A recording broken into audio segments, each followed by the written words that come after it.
His Excellency, Mr. Karl-Heinz Buurman, President of the City Parliament, Professor Dr. Felix Semerath, Deputy Mayor, respected Professor Rajmohan Gandhi, Professor Detmer Rothermund, Professor Bipin Chandji,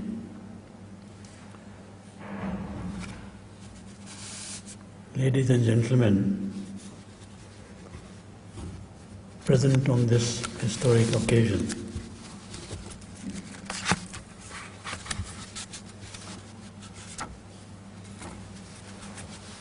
Purely on a personal note, I would like to tell you it is exactly 60 years ago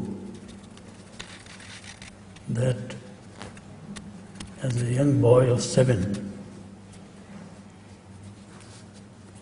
in the city of Allahabad, I set eyes on Gandhiji. He had come there to lay the foundation of a hospital in memory of Srimati Kamla Nehru, the wife of Pandit Jawaharlal Nehru.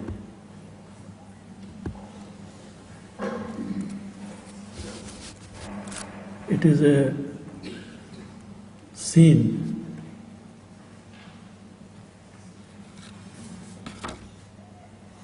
which is etched upon my memory.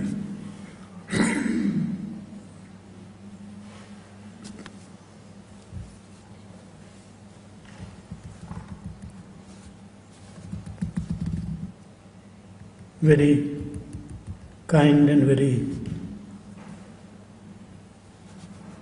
beautiful words were mentioned by the President about Gandhiji.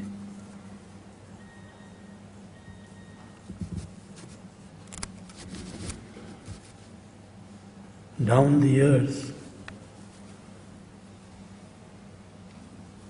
men of great wisdom, great standing, have mentioned the name of Gandhiji, not only in glowing terms, but also with deep reverence.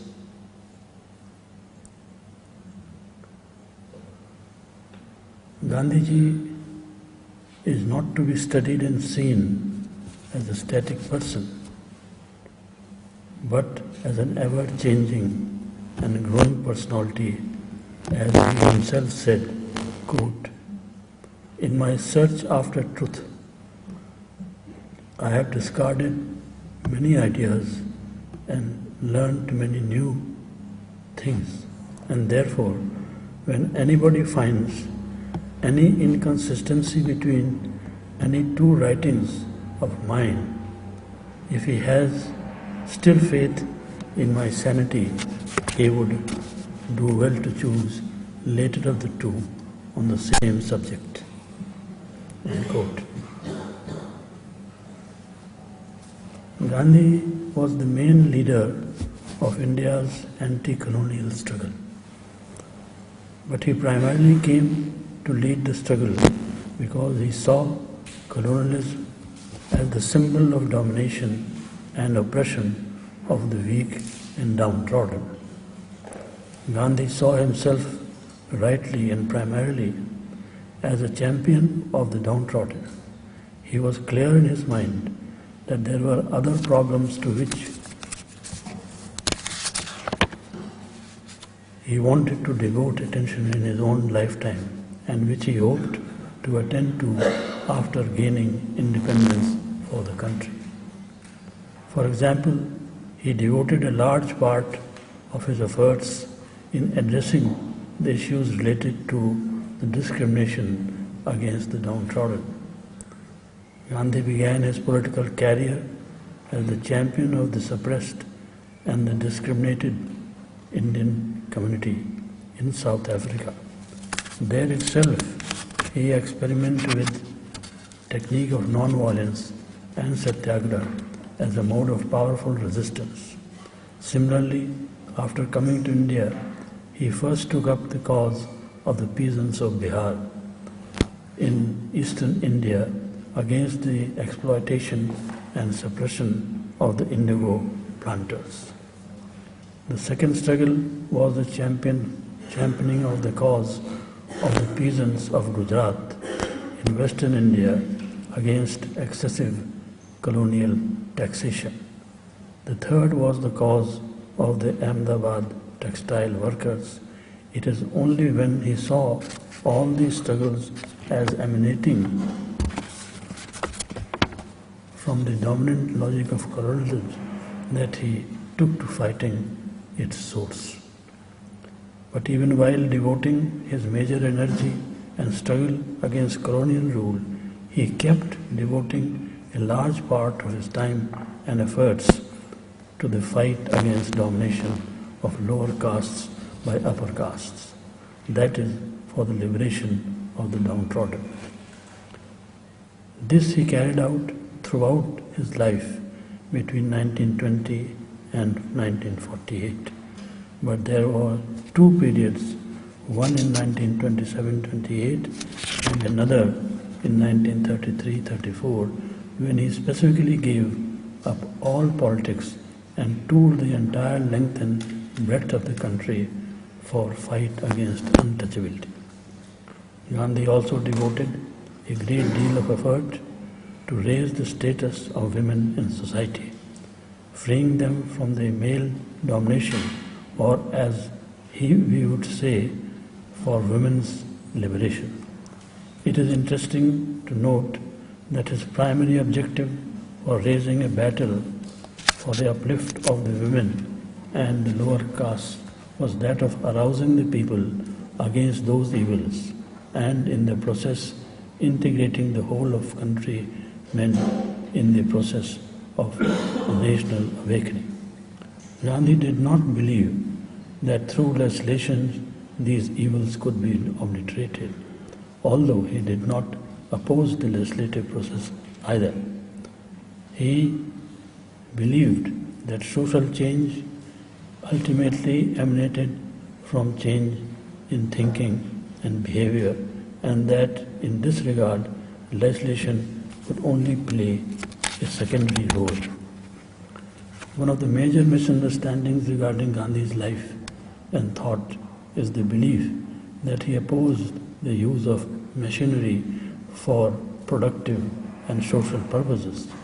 He contradicted this view several times and pointed out that he opposed only the use of machinery for displacing human labor, but favored it when it lightened the burden on human beings.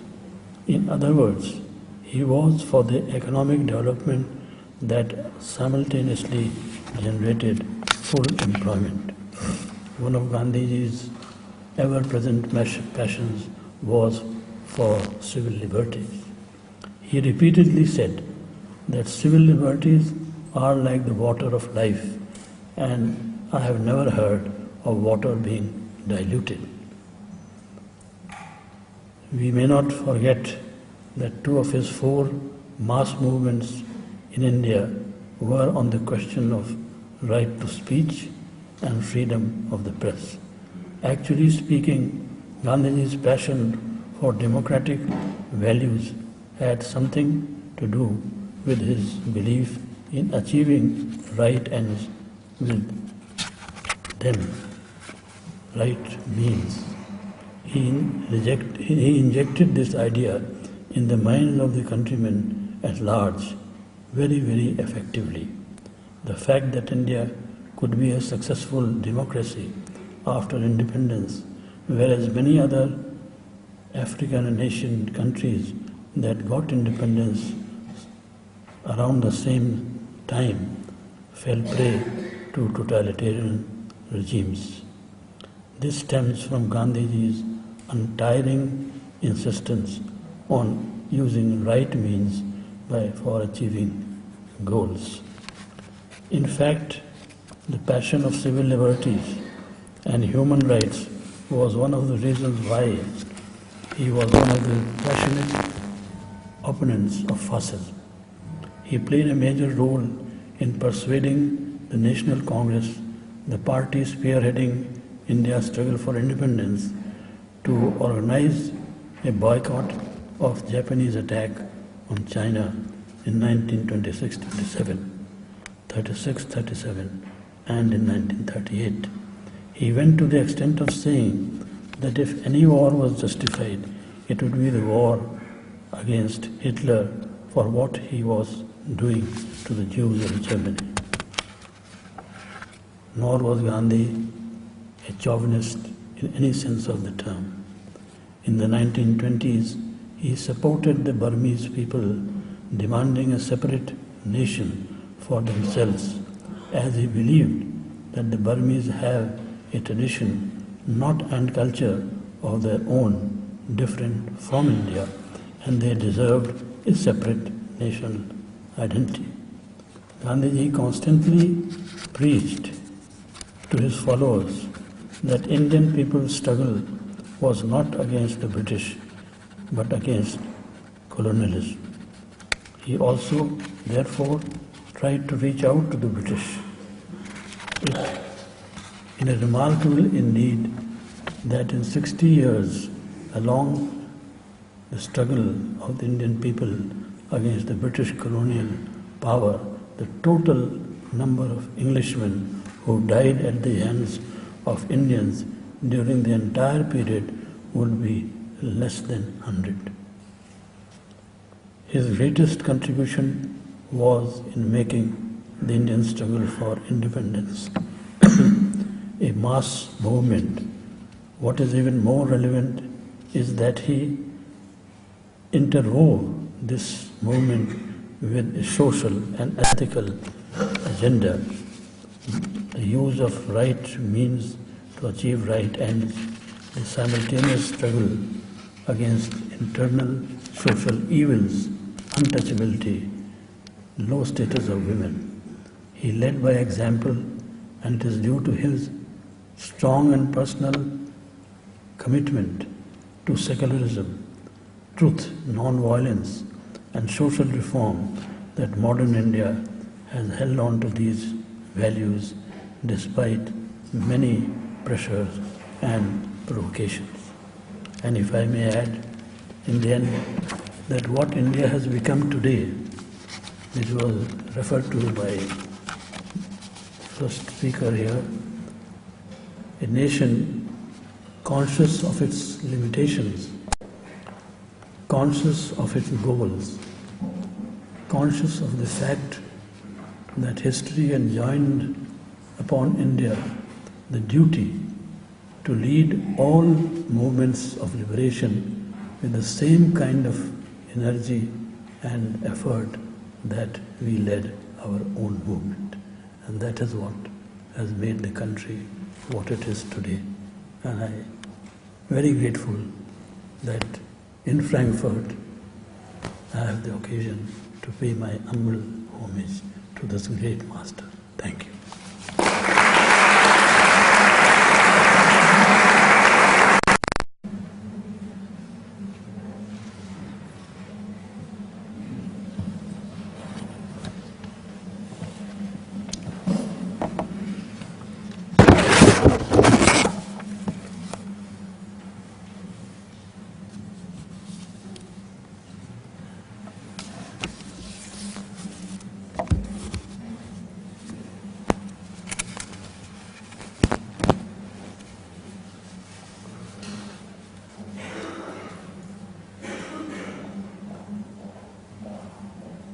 Jawaharlal Nehru.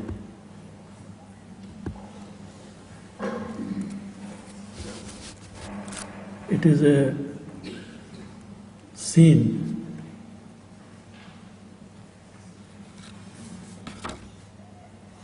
which is etched upon my memory.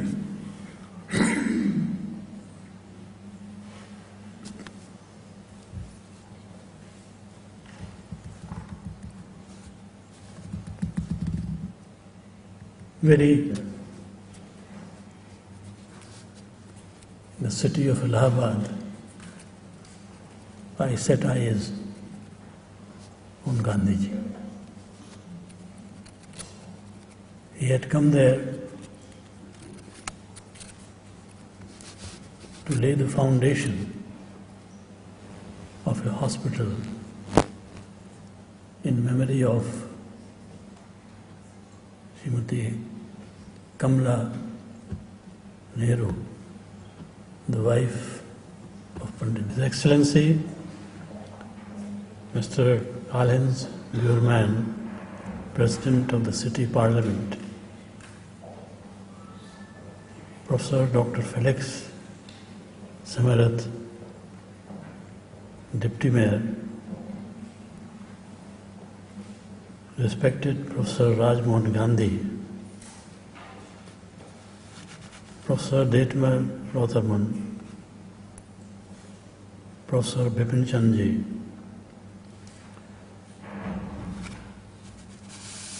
ladies and gentlemen, present on this historic occasion.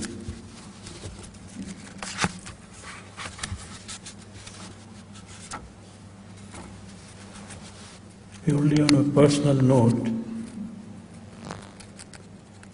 I would like to tell you, it is exactly 60 years ago that as a young boy of 7,